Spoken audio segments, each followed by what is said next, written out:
Okay, we're on. Hi, Rohini. Welcome to this debriefing session. I'm so thrilled to have you. First, congrats on the amazing 750 score, especially with the hectic work schedule and family life and stuff like that. So, take us through your journey. How did you get started on the GMAT? Hi, Sharon, and thanks for having me.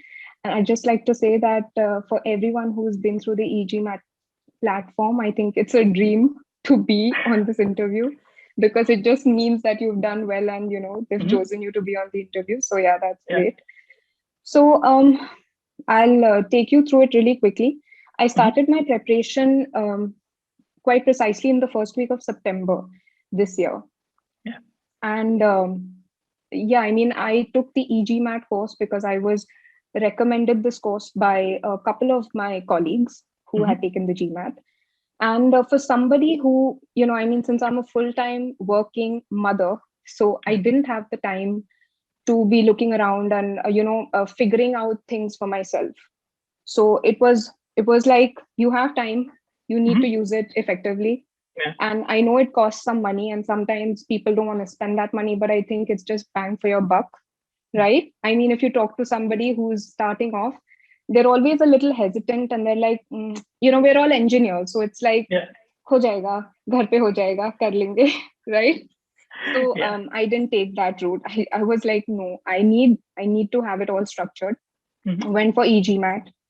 Uh, so the course is just lovely. I mean, I took the entire package. So I Hmm. didn't even go in for just the verbal, which e-GMAT is known for, essentially. But I decided I just wanted to do everything from scratch, wanted to have a very structured way of doing it. And I guess e-GMAT is, it's really structured.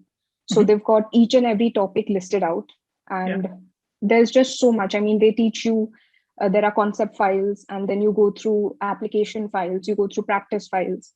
It's Hmm. great stuff. I mean, But yeah, it's so also I like started. 200 hours of video. So did someone take you through it? Like, did someone help you get started with the structure? Yes, I guess there are a lot. I mean, there is an entire startup kind of, Hmm. I think Payal has made this entire structured way of how you can use the e-GMAT platform. Yeah. So Yeah. I think it's very important to take time out to first start off with those videos to understand how you can use the platform, Sure. because that just makes things a lot easier and more structured. Hmm. So I went through that as a first step, and post that I got started on the on the whole syllabus. And I was Hmm. okay. So one thing that I did very differently. So most people advise you, and most platforms advise you to take your first GMAT prep test as a mock test to understand where you stand. But in my case, I didn't do that. And I Okay. was very clear that I don't want to do it. The reason for that is that I had been off studying for almost 6 odd years, right? And Hmm. I didn't want to set myself up for failure. I guess that's just how I work. And this is something that I did Hmm. despite everyone telling me that that's Yeah. how you should do it, right? So I was like, look, I don't care.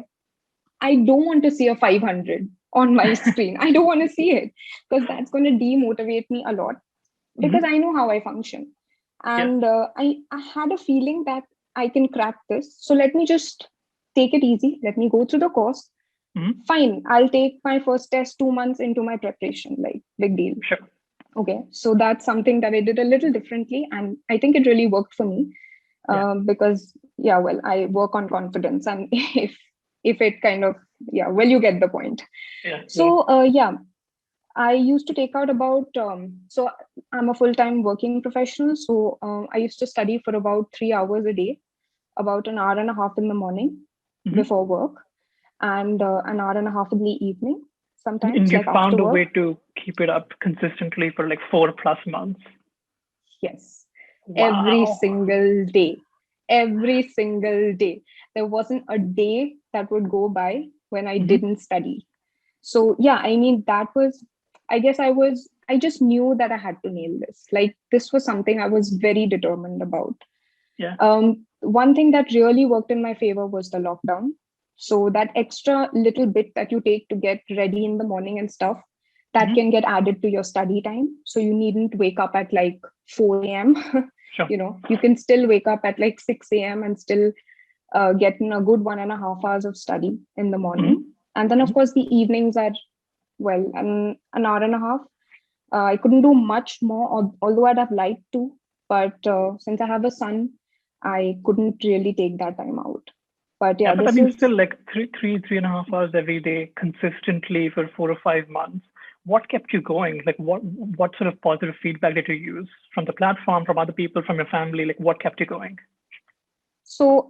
Yes, first thing, I have to admit that my family has been a huge driver in all of this. Absolutely. They've really helped me. I've got some really good support system at home. Hmm. It's not like my son was all alone while I was studying. So that's a huge comfort factor for me. Hmm. He was being taken care of. So, hats off to my family for doing that, for my Sure. husband and for my parents for being really understanding about this. Hmm. That's a huge thing that helped me. But besides that, I guess, you know, there's just so much. I just knew that I had to do this. I mean, as cliche as it may sound, but that is Hmm. the reality. I knew I had to do this, and I focused on. And there's just so much that you can take away from platforms like GMAT Club, etc., Yeah. that will pull you down. Yeah. Maybe comments of people who are struggling and all of that. But I just consciously stayed away from all of that. Hmm. So I consciously looked at videos, maybe e-GMAT videos or GMAT Club videos Hmm. of success stories, right? So that really helped me because Right. then you're like, okay, there are so many people out there who Hmm. are making it, who are doing it. And yeah, I think that just kept me going. And if um, I knew that I had to make it to one of the best schools out there. And for Sure. that, there's no way you can do it at a very low score. We all know that. I mean, or else then that would just be a lot of luck and destiny involved, and I didn't Hmm. want to leave it to that, of course. Yeah. So I guess these were all the factors that kept me going. I mean, a lot of support from my family, a positive mindset, and a Hmm. conscious shift from negativity. Like I just kept it away, Yeah. I mean, and that's such a that great really helped me. advice. That's awesome advice. And just to be that disciplined every single day and go through that whole structure, right? So you Yeah, you started with I'm guessing the concept file, then you diligently went through all of that stuff. right. Take me through that process. Did you start with verbal, quant? How did that go? Okay. So I started off with quant Okay. because verbal was something that was so new to me because Hmm. we don't do this kind of verbal till we hit GMAT. Sure. And quant is something that you do as an engineer, especially you've been doing all your life. Hmm. And well, just as some people function, I like to probably get in with something, get comfortable. And I knew that quant would make me comfortable, although it did Right. not. But that's at least what I thought. Hmm. So I started off with quant, like I said, and the first thing that e-GMAT throws at you is number properties, something that we all love. Yep. Yep. So yeah, I mean something as simple as even odd. Like when I first Yeah. started off, that was the first thing I learned, even odd. I'm like, why Hmm. do they even have a concept file on this? Like, come on, It's so even odd. stupid. Yeah. It's yeah. But I guess we all know how much we can struggle with even odd. So that was like a huge humbling factor when you feel that Hmm. something like even odd can be so complicated, Exactly. Yeah. and it can almost make you give up because you're like, how can GMAT make even odd so complicated, and if Hmm. this is so complicated, I wonder what the complicated stuff will be. Exactly. But yeah, so I think again, like it was just that general determination that kept me going because Hmm. yeah, I mean, e-GMAT made me feel like I don't even know basic mathematics. But then it's that first 10 or 15 days that Hmm. you really take that time to kind of start thinking like a GMAT taker, like a test taker, Right. GMAT test Right. taker, right? Right. Initially, like you're more of an engineer, somebody who goes by the syllabus, who's used to a certain kind of solving mathematics Hmm. process. But then you start thinking like the GMAT test takers want you to think, right? Yeah. So, Yeah. uh, Absolutely. right. So Yeah. I that mean, really helps you. even in my experience taking the GMAT, like one of the hardest quant questions I ever faced just questioned even odd properties. So I completely relate.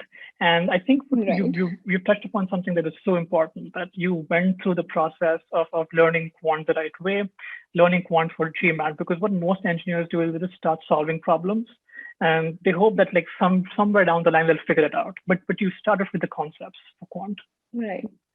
Right. Yeah, Right. that's an amazing advice. Yeah, I think that really helped me and Mhm. helped me stay on track and not get, completely phased by, Mhm. the kind of questions that I would see had I directly opened the OG, then I'd be Yeah, completely yeah. off. And yeah, so I guess that's a very structured approach. Uh, yeah, well, so uh, again, so moving on, then I finished my quant section and Mhm. then I moved on to the verbal section, and Sure. that's how it went. So one thing that I kind of did wrong. So this was my second attempt. The Mhm. 750 was my second attempt, and one thing that I just didn't use to my advantage in the first attempt was Scholaranium. Right. Again, I think you may now relate to this. The fact that I didn't take my first mock test before beginning my prep is the very same reason that I didn't do the Scholaranium. So Right. I used to take a lot of the GMAT prep mock tests. In fact, I took Mhm. 5 of them before going in for my first attempt. Wow. Yeah, out of the And then how 6, much do I you get took on the that? 5. So it used to oscillate. So I Okay. started off with the 730. My first one was a 730. And that kind Mhm. of gave me a lot of confidence that, look, I'm doing something right. Yeah. And if the first one is 730, I'm sure I can make it to like a 760 or maybe like, in this range, like a 750, Sure. 760. But then it oscillated. Sometimes I also got a 700, then the next one again a 740. Wow. So the highest that I ever went on my prep test was Mhm. 740. Got it. And but the one And the thing that worst thing about those tests is that like once you get that score on the GMAT prep, you can't like that's all you can take away from it. You don't know where you're going wrong. exactly, Yeah. I was Yeah, just I going to agree. come to that. So that's exactly where I went wrong in my first attempt. And it was so easy for me to have done this in one attempt, but well, it Mhm. just had to happen. And it had to Sure. teach me that one very important thing that the prep tests lack is analytics. Mhm. So they give you no idea about where you're going wrong, and there's absolutely no analytics. It'll just tell you how many Absolutely. Yeah. questions you got right, how many questions you Yeah. got wrong. That's it. Yeah. They don't even tell you how much time you took per question, the kind of like the segregation of the different sections, how well you've done Mhm. on an SC versus a CR or an RC. Sure. Nothing of that sort. So, for instance, in one of my mock tests, I actually hit a V41. So I'm like, oh, cool, I'm set. Like, this is it. This is what. Yeah. So, I think that was one of the biggest mistakes. I didn't use Scholaranium. And Mhm. the reason I didn't use that was because I had this constant feeling that the quant in e-GMAT is a little tougher than the actual quant that you get on the test. Sure. And I think I was a little scared to Mhm. see that. I don't know Yeah. why, I just was. And I run on confidence. So if Mhm. anything that makes me feel that, I kind of get a little scared to see that. Yeah. So Yeah. I kind of skipped that. But now in retrospect, that was one of the biggest mistakes that I made in my first attempt. So I went in for my first attempt Mhm. completely on a leap of faith basis because my maths was my maths was consistently good, but my Mhm. verbal kept oscillating in the prep test. So I was just hoping that my test day would be, a Yeah. Yeah. crest instead of a Yeah. trough. Yeah. So Sure. that's it. I mean, that's what I was hoping for. But clearly that didn't happen. And I'm actually glad that it didn't, Mhm. because then I wouldn't own my score. Like today, I say I own my score, but then it would have been a leap of faith, a chance thing. How So, much did you end up getting on the first so attempt? I got 710. I Got got it. a Q50 and a V36. So of Yeah. The course the I verbal was, is brutal. Yeah. yes, exactly. And even now having scored the score that I did get, I do feel that verbal is a make or break Mhm. factor. I mean, Yeah. Yeah. if based on the kind of RCs that you get, I think your score can oscillate anywhere between 10 to 20 points here and there. I mean, on a good day, Sure. I could have probably got a 770. On a bad day, I could have even gotten a 730. So Yeah, I guess absolutely. that really does matter. And Mhm. and that kind of variability doesn't come in quant. Yeah, Like I yeah, doesn't. consistently used to get a Q50 in my prep test, like consistently. So I knew that I can, and even in my first attempt, I got a Q50. Mhm. So it's like there's not that much variability in quant. You just Yeah, know you're going to do it. But in verbal, it can get really tricky. So yeah, I definitely. mean, right. So of course, after my first attempt, I was very disappointed. I didn't Mhm. even accept my score. I just canceled it on the spot. Like I didn't want to Oh, see that wow. score. Yeah, I just canceled it. I mean, And most I people would came be back, happy with 710 and they would actually apply, but it's so interesting you just like cancel the score straight away. just canceled. Yeah, I got this tip. I mean, again, I got this tip from another, GMAT company. They said Mhm. that if you have the slightest doubt about your score, just cancel it, because Sure. the max you'll have to do is pay a $50 fee to reinstate the score in the next 5 years. Mhm. That seemed like a very reasonable thing. I mean, I Yeah. felt like it's a very small amount to pay. If at all it gets to a point where I don't go beyond a 710, you know. Mhm. Sure. But having said that, the reason I canceled my score was because I knew, I mean, I had the confidence that this is not where, this is not the kind of score that I Mhm. will get. I knew that I can do better than this. I didn't know what was going wrong. Of course, I had a feeling that it was verbal, and clearly it was showing that my Sure. V36 showed me that it was the verbal. But I didn't know exactly where in verbal I'm going wrong, etc. So did And you get like a ESR for this attempt or yes, you did? Okay. yes, immediately. Like I came home and I ordered an ESR. And I believe the next day I sent it to e-GMAT. Got it. And what So was I that sent experience like? them, How did they help you break it down and analyze it? right. So the ESR, of course, I could have done it myself, right? I mean, the Mhm. ESR is pretty comprehensive. Sure. But I mean, I just wanted somebody, whose job it is to do this for me, Yeah, yeah. right? So I think it's always good to just accept that, look, this is not your job, and Mhm. why not get help? Like, why not? It's Sure. out there. It's free. In fact, Mhm. since I've already paid for the course, it's free help. Why not get it? So I Yeah, sent it yeah. over to e-GMAT, and I told them that, look, my target score was a 760, but okay. So I said that, this is my target score. I really want you to help me with this, and here's my ESR. So I got Archit Bhargav was assigned to me from e-GMAT, Got it. Sure. and he analyzed my ESR, Mhm. and he took the time out. He was really prompt. He called me the next day. He called me Oh, nice. immediately the next day, which was really prompt. Mhm. And he had everything ready for me. Like we had a call where he explained to me where my Mhm. where my shortcomings were, and there was typically RC and SC. So, Got it.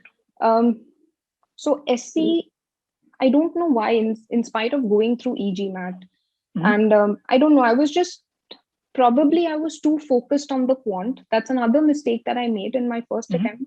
That I was so focused on getting my quant right that somewhere down I was neglecting the verbal part. And Sure. the reason that I further neglected it was the lack of analytics. Like Right. it didn't really strike me. It wasn't in my face that, look, your verbal and particularly your SC is a problem, Mhm. right? And if you Yeah. if you sit and solve the OG, like when I used to sit and solve the OG, I used to get a lot of the questions correct. I Yeah. I Yeah. wonder how, but I used to, and then I used to feel like it's all right. OG also has a lot of easier questions. They have very few hard questions. Yeah, I guess so. I Yeah. guess so. But so how did you So leverage that's analytics on your second attempt? right, right. So basically, Archit sent me a very detailed email where Mhm. he asked me to work. So for quant, he said that I'm pretty set, and I Sure. don't really have to do much. I just have to keep in touch. And he asked me to do a couple of tests in a week and stuff, like a Mhm. 31 question long test, and Yeah. stay Yeah. above a certain benchmark. But for the remaining, that is particularly SC and RC, he sent me these strategy videos, like strategic review videos. Sure. He asked me to strategically review the last few questions that I'd done. And if I feel the need, and not just that, like one thing that I really liked about the strategic review was that you don't only have to review the questions you got wrong, you also have to review the questions for which you took a lot of time. Yeah. And that is something that we tend to ignore because, well, we take too much credit for it, like for getting something right. So yeah, that was something that really helped me. And I started looking at the questions where I used to take a lot of time. I almost started looking at them as incorrect questions because I used to be like, why am I taking so long? If I'm taking so long, I don't understand what it means. It's as simple as that. And then at the end of it, I probably just marked it because, well, it just seemed okay to me, and that's why I marked it. Right. And I know that's so rare because people, like you mentioned, people just don't want to again revisit questions they got right. They just ignore it and move on. But that's so important, like what you mentioned. Right. So, I mean, yeah, I guess it's hats off to the e-GMAT team. I'm really impressed with the way you guys get back to people who are really, out there to get a score. I'm really impressed by it because I've always got very prompt help from e-GMAT. Yeah. And very relevant help. I mean, sometimes, you feel that what are they going to do? Or, there are so many students and like, how is it going to help? Sure. But it does help. It really does help. That's very visible in my score. So yeah, the whole strategic review process. And then he also asked me to start reading 2 articles from The Economist every single day. And he asked me to follow an entire process. And this was for RC. Sure.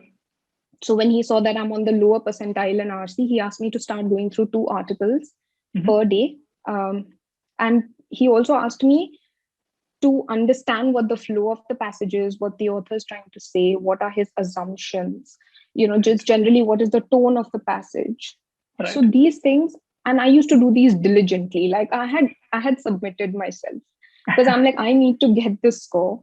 And if somebody is out there trying to help me, I'd better follow what they're asking me to do, Sure. And I'm just going to leave everything aside and just do what he asks me to do. And that's really paid off because I could see a drastic improvement in my SC and my RC. So I guess when I went in and then of course, another major difference this time around was using Scholaranium and using the analytics of Scholaranium because there's just so much it has to offer that it was really, it wasn't right of me to not have, I didn't use it the first time. I wonder why. Yeah, I mean, I'm sure it's also helped you with the strategic reviews because it tells you which questions you spend too much time on, which questions you got wrong, and it basically helps you target those questions. Right. So, yeah, and I guess this time around, when I went in for my test, there was a different level of confidence. Like you just know that this is the range you're targeting. So I knew that I'm targeting a 750 to 770. I just knew it. And I mean, you're not like hoping for a good day, like on your last test.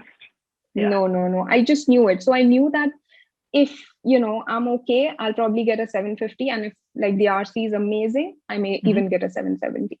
Right. So, yeah, I guess that's the kind of confidence that you get when you're really well prepared for it.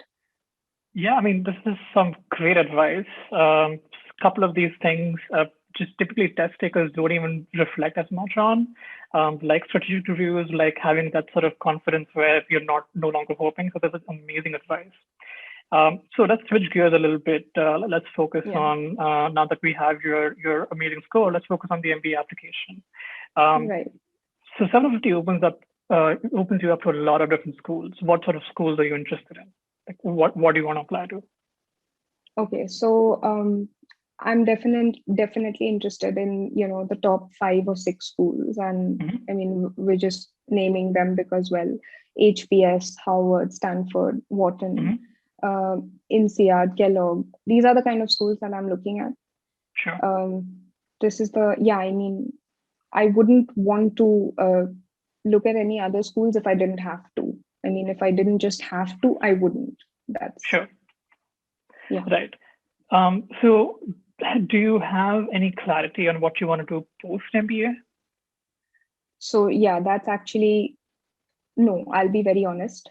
Mm-hmm. The reason I'm doing an MBA per se as of now is not because I have 100% clarity on what I want to do after the MBA. Mm-hmm. It's more because of the fact that I'm in a very niche industry. And Sure. I do see a trend that this industry, I mean, I'm kind of tired of the cyclic behavior of this industry and the kind Mm-hmm. of stress and fear that it brings in us. Mm-hmm. I do feel that there's a lot more that I can do as an individual, and I can, there's so many different things I can explore. Fine, I started off, I loved my time here, but now I think it's time that I understand the future trends. We might even be moving towards cleaner fuels, Sure. electric vehicles. If they're a reality, I mean, 2 years ago we were just talking about them. 2 years later, they're a reality. They're on the roads. Mm-hmm. So yeah, I really want to use this MBA to kind of step out, to diversify, and probably even do something totally different. I'm open to it. I'm very open Right. to it, but I'm not sure exactly what I want to get into after this. I'll be very honest. Right. Thank you so much for jumping on this call with me. If you have any questions, please feel free to email me. And yeah, see you soon. Bye bye. All right. Bye bye.